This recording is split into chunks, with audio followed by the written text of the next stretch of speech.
यासी डायन।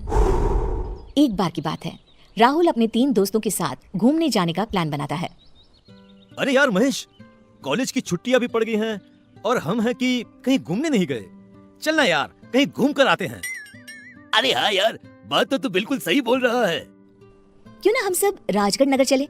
मैंने सुना है वहाँ एक लालगढ़ नाम का पुराना किला है और उस किले में एक डायन रहती है। अरे मुझे नहीं जाना ऐसी डरावनी जगह। अरे राधिका, चलते हैं ना यार, बड़ा मजा आएगा। और वैसे भी डायन जैसे कोई चीज होती ही नहीं। फिर राहुल सभी दोस्तों को राजगढ़ नगर जाने के लिए मना लेता है और अगले ही दिन राहुल, अंजलि, महेश और राधिका को अपनी कार में बिठाकर राजगढ़ नगर के लिए निकल जाता है। राजगढ़ पहुंचते पहुंचते शाम हो जाती है। तभी महेश कहता है, हम सभी राजगढ़ नगर पहुंच गए हैं और अब रात भी होने वाली है। ऐसा करते हैं, यहाँ एक पास में धर्मशाला है, उसी में रूम बुक कर लेते हैं। क्या कहते हो? हाँ यार, ये ठीक रहेगा। मुझे तो बहुत जोर से भूख भी लगी है और नींद भी आ रही है। फिर चारों दोस्त खाना खाकर अपने अपने रूम में सो जाते हैं और सुबह होते ही सभी तैयार होकर लालगढ़ किला देखने के लिए निकल जाते हैं। तभी रास्ते में उन्हें एक मंदिर दिखाई देता है। मंदिर देखते ही राधिका वहाँ जाने की जिद करने लगती है। अरे वाह, कितना सुंदर मंदिर है, मुझे भी जाना है मंदिर में। हाँ ठीक है राधिका, पर मंदिर से जल्दी आ जाना है?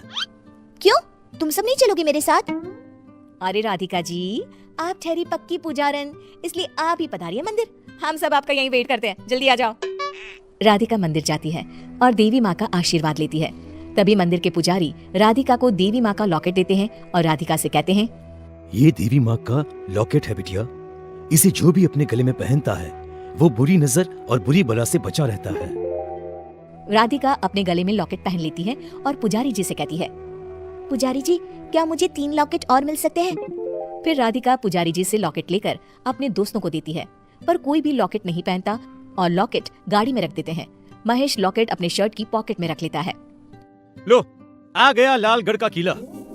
सभी किले के अंदर जाते हैं कि तभी वहाँ एक बूढ़ा आदमी आ जाता है और उनसे कहता है, ये किला शाम 6 बजे बंद हो जाता है, इसलिए तुम सभी टाइम से बाहर आ जाना।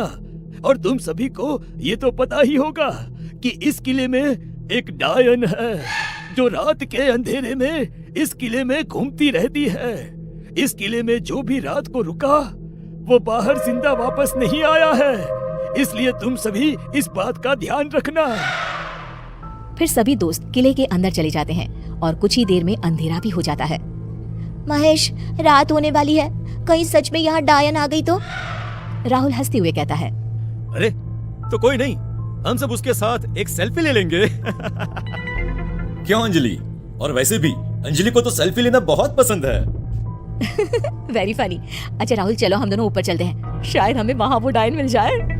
फिर अंजलि और राहुल किले में ऊपर चले जाते हैं। कुछ देर बाद महेश को किसी की परछाई दिखाई देती है और राधिका और महेश उस परछाई के पीछे चल देते हैं। कौन कौन है वहाँ? अरे कोई बोलता क्यों नहीं? आखिर है कौन वहाँ पर?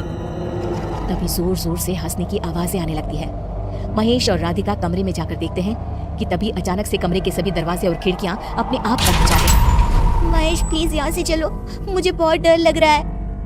ओफो, राधिका, डायन जैसी कोई चीज नहीं होती। लगता है कोई हमें डराने की कोशिश कर रहा है। तभी उनके सामने एक डरावनी डायन आ जाती है और उन दोनों को देखकर जोर जोर से हंसने लगती है।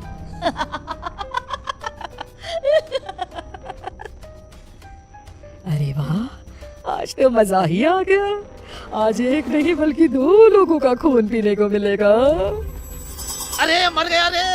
अरे मर गया, ये तो सच में एक डायन है। कहा था ना मैंने, पर मेरी सुनता कौन है? हे भगवान, अब क्या होगा मेरा? ये डायन तो किसी को नहीं छोड़ेगी। हे भगवान, प्लीज मुझे इस डायन से बचा लीजिए, अभी तो मेरी शादी भी नहीं हुई है। तभी डायन महेश का गला पकड़ लेती है और जैसे ही उसके गले पर दांत मारती है कि राधिका महेश को बचाने के लिए डायन का हाथ पकड़ लेती है। राधिका के छूते ही डायन को एक जोरदार झटका लगता है और डायन दूर जाकर गिरती है। ये लॉकेट तुम्हें कहाँ से मिला? ये बोलते बोलते वो वहाँ से गायब हो जाती है। महेश अपने पॉकेट से लॉकेट निकालता है और अपने गले में पहन लेता है। राधिका, आज तो तुम्हारे इस माता रानी के लॉकेट की वजह से हम दोनों की जान बच गई। हम दोनों की जान तो बच गई, मगर राहुल और अंजलि का क्या? जल्दी चलो राधिका, हमें उन दोनों को जल्दी ढूंढना होगा। तभी किले में ऊपर से अंजलि के चिल्लाने की आवाज आती है। महेश और राधिका भागते हुए ऊपर जाते हैं और देखते हैं कि डायन राहुल का खून पी रही है।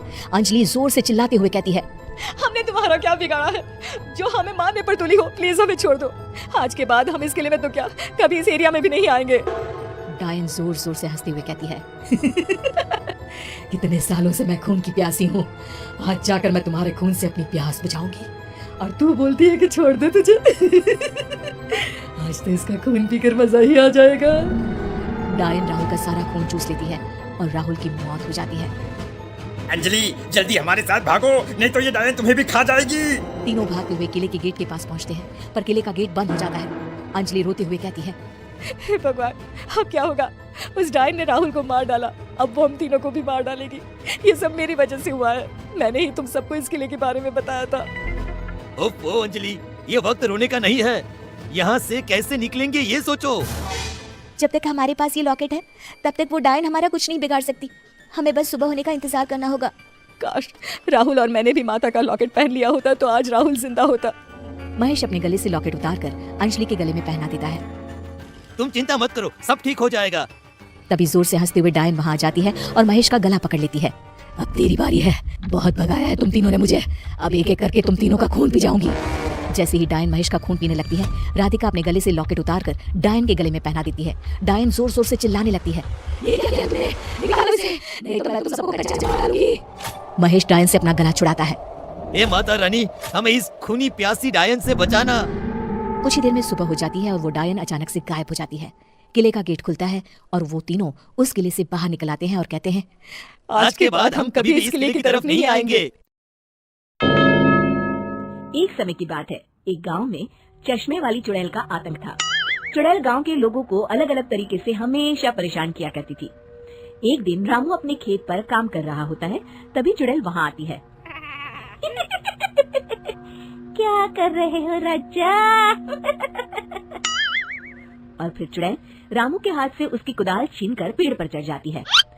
हे भगवान, अरे चुड़ैल दीदी, यह तुमने क्या किया? अब मैं काम कैसे करूँगा? अरे जल्दी से उसे नीचे फेंक दो दीदी, अभी मुझे बहुत काम करना है। चुड़ैल रामू की कुदाल नीचे फेंक देती है और वो सीधे रामू के सर पर आ गिरती है। अरे मर गया, अरे तेरा सत्यानाश हो। अरे बेवकूफ, तूने ही तो कहा था नीचे फेंक, तो मैंने फेंक दी। चुड़ैल हंसते हुए वहाँ से चली जाती है। एक दिन गिरधारी अपने दहेज में मिले नए स्कूटर को चलाने के लिए घर के बाहर सड़क पर ले आता है। तभी उसकी पत्नी उसे आवाज देती है, अरे सुनिए जी, आप अपना बटुआ घर पर भूल गए हैं, इसे लेते जाइए। गिरधारी स्कूटर पर चाबी लगी छोड़कर बटुआ लेने घर के अंदर चला जाता है। तभी वहाँ चश्मे वाली चुड़ैल आ जाती है और स्कूटर पर लगी चाबी देखकर हंसते हुए कहती है, कितना बड़ा बेवकूफ है, स्कूटर पर चाबी लगी छोड़कर चला गया, अब तो इसे मैं चलाऊंगी। और जैसे ही चुड़ैल गिरधारी का स्कूटर लेकर वहाँ से भागने लगती है, तभी गिरधारी उसे देख लेता है और उसके पीछे भागता है। अरे ना समझ चुड़ैल, मेरा स्कूटर लेकर कहाँ जा रही है? अरे मेरा स्कूटर वापस कर दे, कल ही दहेज में आया है। अरे कोई तो उसे पकड़ो। चुड़ैल गिरधारी का स्कूटर लेकर दूर निकल जाती है। इसी तरह आए दिन चुड़ैल गांव को किसी न किसी तरह परेशान करती रहती थी। धीरे धीरे सभी गांव वालों में उस चुड़ैल का खौफ इतना बढ़ जाता है कि कुछ गांव वाले तो उस चुड़ैल की रोज रोज की हरकतों से तंग आकर हमेशा के लिए गांव छोड़कर चले जाते हैं। एक दिन हरिया अपनी बैलगाड़ी में बहुत सारा अनाज लादकर उसे बेचने के लिए शहर की ओर जा रहा होता है। तभी अचानक रास्ते में उसे चश्मे वाली चुड़ैल मिल जाती है। हरिया चुड़ैल को देखकर बहुत घबरा जाता है। हे भगवान, गई भैंस पानी में, ये कमबख्त चश्मे वाली चुड़ैल कहाँ से आ गई? अब तो ये मेरा सारा अनाज लेकर भाग जाएगी और मेरी साल भर की मेहनत बेकार हो जाएगी। हे भगवान, मेरी रक्षा करो, मेरी रक्षा करो भगवान। जैसे ही चुड़ैल हरिया की ओर बढ़ती है, अचानक वहाँ तेज हवा चलने लगती है और आसपास पड़ी धूल मिट्टी उड़ने लगती है। तभी हरिया देखता है कि चुड़ैल को कुछ नहीं दिखाई दे रहा और वो अंधों की तरह ही चलने की कोशिश कर रही है। अरे ये क्या हो गया? अचानक दिन में रात कैसे हो गई? मुझे कुछ दिखाई नहीं दे रहा। हरिया समझ जाता है कि चुड़ैल को बिना चश्मे के दिखाई नहीं देता। वो भागकर गांव जाता है और गांव वालों को चुड़ैल की इस कमजोरी के बारे में बता देता है। तभी गिरधारी कहता है, अरे वाह, क्या बढ़िया खबर लाए हो हरिया, अब आया ना ऊंट पहाड़ के नीचे। अब हम उस चुड़ैल को अच्छा सबक सिखा सकते हैं। बस किसी तरह उसका चश्मा हमें मिल जाए, लेकिन उसका चश्मा लाएगा कौन? तभी भीड़ से बाहर निकलकर बब्बन सामने आता है और कहता है, आप सभी गांव वाले चिंता मत करिए, उस चुड़ैल से उसका चश्मा मैं ले आऊंगा, बस मुझे 1 दिन का समय दीजिए। फिर अगले दिन बब्बन एक सूटकेस में कुछ चश्मे रखकर जंगल की ओर निकल पड़ता है। काफी देर जंगल में चलने के बाद बब्बन थककर एक पेड़ के नीचे बैठ जाता है। तभी अचानक चश्मे वाली चुड़ैल उसी पेड़ से नीचे उतरकर बब्बन के सामने आकर खड़ी हो जाती है और उससे कहती है, ए, कौन है तू और यहाँ क्या कर रहा है? अरे चुड़ैल दीदी, मैं तो तुम्हें ही ढूंढ रहा था। चुड़ैल हैरानी से बब्बन से पूछती है, अरे कहीं तो पागल तो नहीं हो गया? लोग तो मुझे देखते ही भाग जाते हैं और तू मुझे ढूंढ रहा था। अजीब आदमी है तू। अरे चुड़ैल दीदी, मेरी चश्मे की दुकान है। ये क्या, तुमने तो बहुत पुराने जमाने का चश्मा पहन रखा है। अगर तुम कहो तो मैं तुम्हें इसी वक्त नया चश्मा दे सकता हूँ। मेरे पास बहुत बढ़िया बढ़िया चश्मे हैं। फिर बब्बन चुड़ैल को कुछ चश्मे दिखाते हुए कहता है, ये चश्मा बड़े से बड़े आंधी तूफान से तुम्हारी आंखों को बचाएगा। इसे लगाने के बाद तुम्हारी नजर चील की तरह तेज हो जाएगी। फिर तुम अपने शिकार को दूर से ही देख सकोगी चुड़ैल दीदी। अरे वाह, ये तो बड़े काम का चश्मा है। ला ला जल्दी से मुझे दे दे। हाँ हाँ अभी देता हूँ, पहले वो अपना पुराना चश्मा तुम मुझे दे दो। मुझे देखना पड़ेगा इनमें से कौन सा चश्मा तुम्हारे लिए सही रहेगा। चुड़ैल जल्दी से अपना चश्मा उतारकर बब्बन को दे देती है और बब्बन चुड़ैल का चश्मा अपने सूटकेस में बंद कर लेता है। अरे इतनी देर क्यों लगा रहा है? जल्दी से मुझे चश्मा दे। चश्मे के बिना मुझे कुछ दिखाई नहीं देता। क्या कर रहा है तू?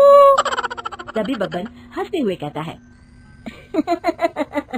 अरे बेवकूफ चुड़ैल, अब ये चश्मा तुझे नहीं मिलेगा। बहुत दिनों से तूने पूरे गांव को परेशान करके रखा था। अब भटकती रहे इस जंगल में। आज से तू चश्मे वाली चुड़ैल के नाम से नहीं, बल्कि अंधी चुड़ैल के नाम से जानी जाएगी। मैं तो चला अपने घर। फिर बब्बन चुड़ैल का चश्मा लेकर उस जंगल से गांव लौट जाता है और वो चुड़ैल हमेशा के लिए अंधी बनकर उस जंगल में भटकती रह जाती है, पर फिर कभी किसी को नुकसान नहीं पहुंचा पाती।